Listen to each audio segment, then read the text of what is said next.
About angels tonight. We're going to talk about a very, very esoteric discussion the Rambam's going to have about angels. So we're in the second chapter of Hilchos Yesodei Hatorah, and the Rambam veered off, if you remember, when we met a few weeks ago. He was talking about Ahavas Hashem and Yiras Hashem, and then he made a sharp left turn for whatever reason to talk about different forms that exist, about those that have matter and don't have form, and those have form and don't have this. And he got all very, very metaphysical on us and veered off to talk about angels. So he said previously that there are different categories of angels. If you remember, in the middle of the second chapter, they have different, each one has different characteristics, and there's different levels. There's this hierarchy, so to speak, one above the other. Right? That's what he said in Halacha Vav. So we're up to Halacha Zayin, where he's going to talk about they have different names. Shinui Shemos HaMalachim Al Shem Ma'alasamhu. He says the angels are called by different names. All right. And their names, like our Hebrew names, mean something. Their names are also indicative of their characteristic and their level. Ulefichach nikraim chayos hakodesh vehem l'mala min hakol. Okay. And they're called, starting from highest in holiness to lowest, they're called chayot hakodesh, which, if we're just coming off of Rosh Hashanah and Yom Kippur, this term should sound familiar to us, right? Chayos HaKodesh, we, especially in Rosh Hashanah, right, we invoke that term many, many, many times, right? In Kedusha, most notably. So Chayos HaKodesh are the granddaddy of them all right? V'hem l'mala min hakol, v'ha'ufanim, v'ha'arelim, v'ha'chmalim. Then he's going to go in order from highest to lowest. So 9 are ofanim, again, another term we know from davening. Arelim, number 8. Chashmalim, number 7. Srafim, number 6.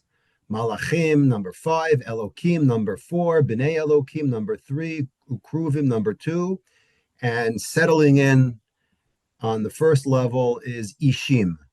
Again, these are names. So it's funny that Malachim are number, in this order, are number 6. Right? Then we have Elokim and B'nai Elokim. I think it's very ironic how this week's Parsha has, in my opinion, the first or second most mysterious pasuk in all of the Torah. It's a favorite of mine. It's the beginning of the 5th chapter. Shmuel, you know what it says? Vayiru b'nei Elokim es benos ha'adam ki tovos hema. It's one of those psukim that nobody knows what it's talking about. And b'nei Elokim, Rashi, the Ramban, all the commentators struggle as to what this means. Some people say it's Elokim like judges, right? Like in Parshas Mishpatim, where it says, Ad Elokim Yavod Dvar Shnehem, right? Elokim a lot of times means judges, or it could also mean Malachim. And perhaps this is where the Rambam, I just thought of this when I was looking at it before, perhaps this is where the Rambam takes his opinion that the names of this group of Malachim are called B'nei Elokim. I thought that was a fascinating tie-in to this week's Parsha. All right. Awesome. So here we go. We have 10 different levels. Okay? Umala she'ein lamala mimenu elamala sa'el baruch hu. So who's on top? Who's on top, we know, is the Lord. That's it. The one and only. Malas atzura shenikras chayos. And under God are the chayos. Okay? So there's no one above the chayos, and there's no one above God. So therefore, right? So that's why when it talks about the Nevi'im, right, it says that they are below, okay, God's kisei hakavod. Okay, a lot of things that are way above our head over here, but we still have to learn it.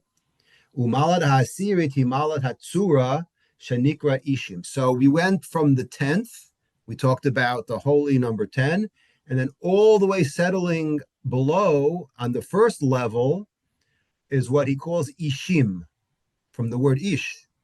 Vehem ha'malachim hamadabrim im hanavim. So he says, if you look throughout Tanakh, we have different stories. Just the first one that comes to your head is, let's say, the story of Shimshon, right? Remember in the beginning of the 5th chapter, I believe, in Judges, where it talks about the story of Samson when he was born. So a Navi, right? So it says that a Malach came to his father, right?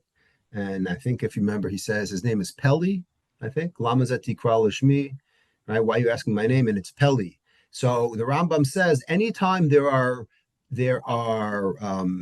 angels that speak either to Nevi'im or that appear, they come from the first group. They have the lowest to go because they're already on the bottom.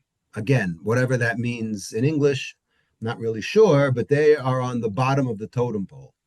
All right, they speak to the prophets, and they come to you in dreams, maybe. And therefore, the Rambam says it's no coincidence that they're called Ishim because they are closest on the level of men. Okay, on human knowledge, not men versus women, but men. Okay, so that's number 7. Now he goes on to say in number 8, halacha chet, v'chol hatzurot ha'elu chayim u'makirin esabore.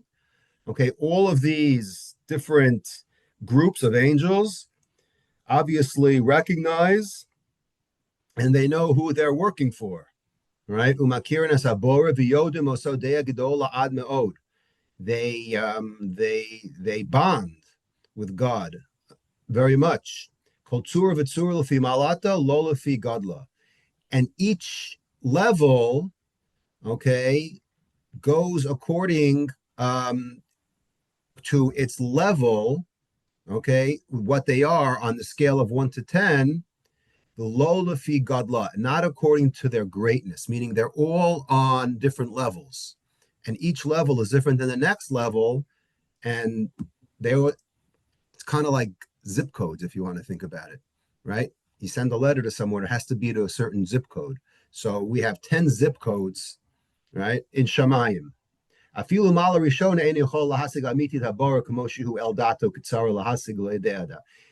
the highest level can't, for the life of them, understand the nature of God, right? Those were, remember what they were called? They were called the Chayos.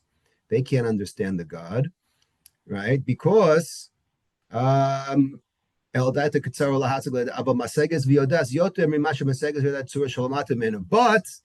compared to level 9, they're much better.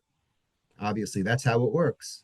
The higher you go on top, on the totem pole, the more you have understanding of God, but still, number 10, the Chayos, cannot still understand God, right? They,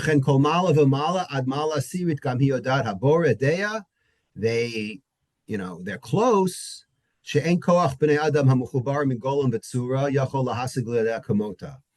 Right? So the level that right, again, they all go in levels. That one goes above the right, that one surpasses the other, and they know, right, only a certain amount, right, but more than the human beings that are made up of a golem, right? Remember we spoke about that. That's our human, right? The human being is called a golem, someone made from earthly matter, right? Much more than a human being can possibly comprehend God. A human being is, forget about it. He's not even in the same state, right? Let alone zip code. He's way out there. Great line. None of these levels can understand God as God can understand himself. So obviously the Rambam does a lot of repeating to make a point, right? We've seen this before. And we'll finish off with number 9. Kol hanimtzaim chutz min habore mitzura harishona ad yetush katan. All right, all things that are in the world, okay, aside from God, right? Whether it's mitzura harishona, whether it's from the first person, maybe he's referring to Adam Harishon, I'm not sure. Ad yetush katan, to a small gnat, right, to a small mosquito. Sheyeh betabur haaretz, who's buried in the depth of the earth. Hakol mikoach amitaso nimtzu.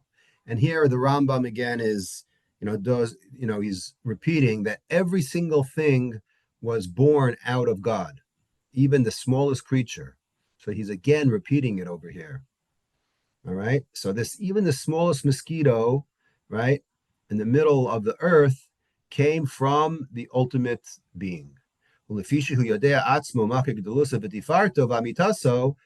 because only God knows himself and his greatness and his awe and everything about him,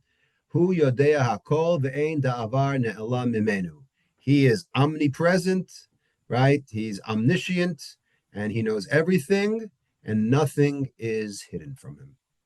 And on that, number 9, we will stop.